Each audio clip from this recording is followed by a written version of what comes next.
a column in today's Post, Mr. Chairman, by Mark Thiessen, wherein he talks about General Lloyd Austin, a top commander of U.S. forces in the Middle East. And to quote Mr. Thiessen, in 2010, General Austin advised President Obama against withdrawing all of U.S. forces from Iraq, recommending that the President instead leave 24,000 U.S. troops to secure the military gains made in the surge and to prevent a terrorist resurgence. Had Obama listened to Austin's counsel, the rise of the Islamic State could have been stopped. Where did you come down on that debate, General Dempsey, at that point?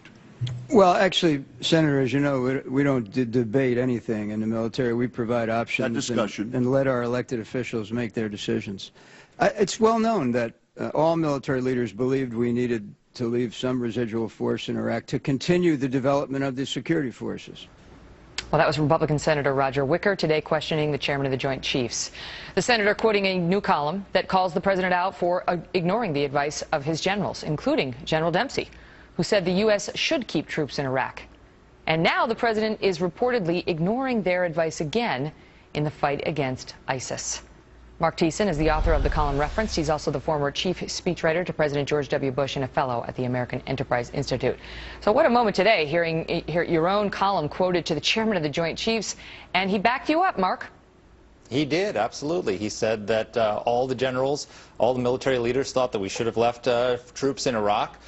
They gave that advice to President Obama. He rejected it. The result is the rise of ISIS. And he confirmed that General Austin has requested before and advised the president that we needed special operations troops on the ground to fight ISIS, and that request was denied as well. So the president, you have to feel for General Austin. Here's a guy, a great general who's dedicated his life to the military, who's giving the president of the United States great military advice, and he keeps getting overruled.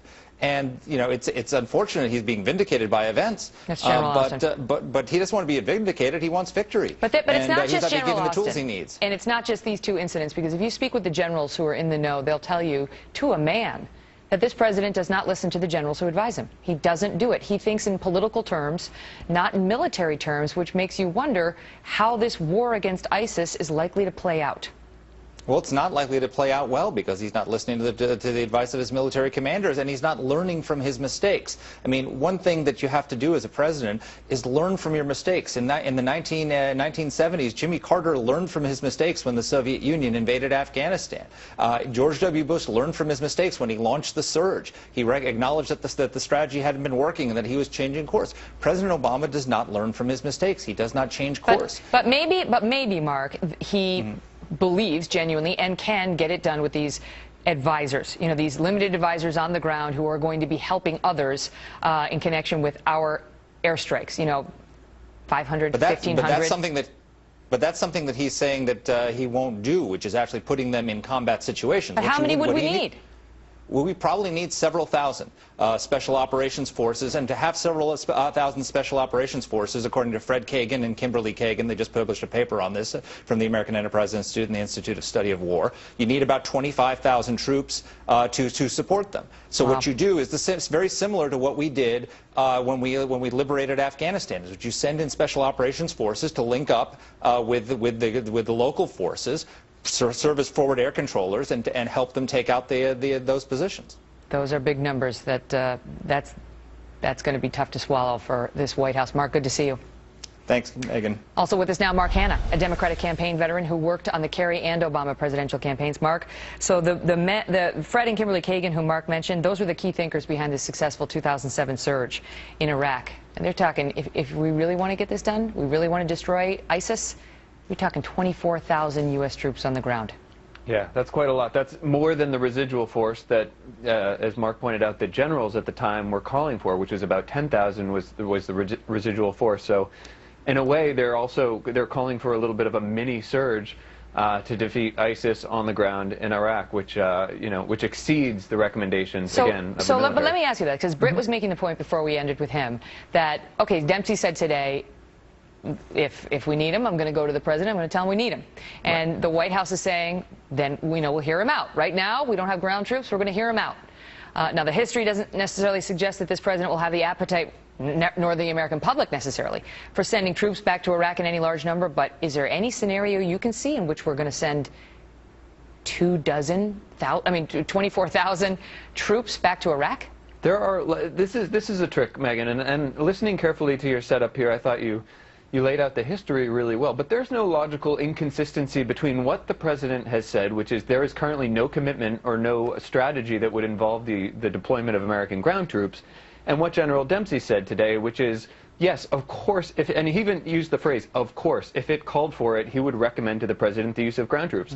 If ISIS got a nuclear weapon, of course, they would make recommendations that would boggle the minds of the American people right now. So there is a nimbleness or a flexibility of the recommendations that the generals and the military brass is going to give the president. There's no inconsistency there. So Republicans would like to paint the president as a hypocrite, but that just doesn't fly. I think it just caught attention because the White House got so immediately defensive on General Dempsey's comments. They didn't say, of course, what he said is right. It sounded more defensive in tone, and I think that's what people seized upon. But as I pointed out myself, they seem to be saying, no, not now, forget it, we've made that clear, but possibly in the future. But my question is, in what numbers? Because he has a history of ignoring the recommendations of those who are on the ground. Last answer. Well, we don't know that he ignores it. The boss, you know. Yes, we do. We just heard General Dempsey tell us he does. No, we heard General Dempsey said he made recommendations, and the president took advice from all sorts of people, the military, the diplomats. He said the president doesn't listen to his generals. He said it's well known that all the generals thought that we should leave the troops behind, and the president didn't do it. And that's well known, and that's been known for years. General Dempsey also said that there is no military solution to defeating ISIS. He also That's fine, but don't tell me that the president listens to the generals, because he doesn't. That's according to the chairman of the Joint Chiefs. We don't know that he doesn't listen to them. He doesn't take their recommendations. That doesn't mean he doesn't listen to them and take their suggestions very seriously. My son's going to use that with me. Next time I discipline my 4-year-old, he's going to say, I'm listening. I just don't think your ideas are very good. All right, Mark, I got to go. Good to see you, Megyn. Bye. Take care. Speaking of my son's father, my husband, is going to be on the program in a bit. And we are also getting new details tonight on the claim that allies of Hillary Clinton tried to scrub some damaging documents on Benghazi. That's next. Plus an exclusive inside look at what happens when the world's most powerful terrorist group comes to town. This is fascinating. Some of the buildings they took over are painted black. This is said to be an ISIS police station. The activists say this church was turned into an Islamic center, and ISIS blew this shrine up because it was built for Shiite Muslims and they are Sunnis.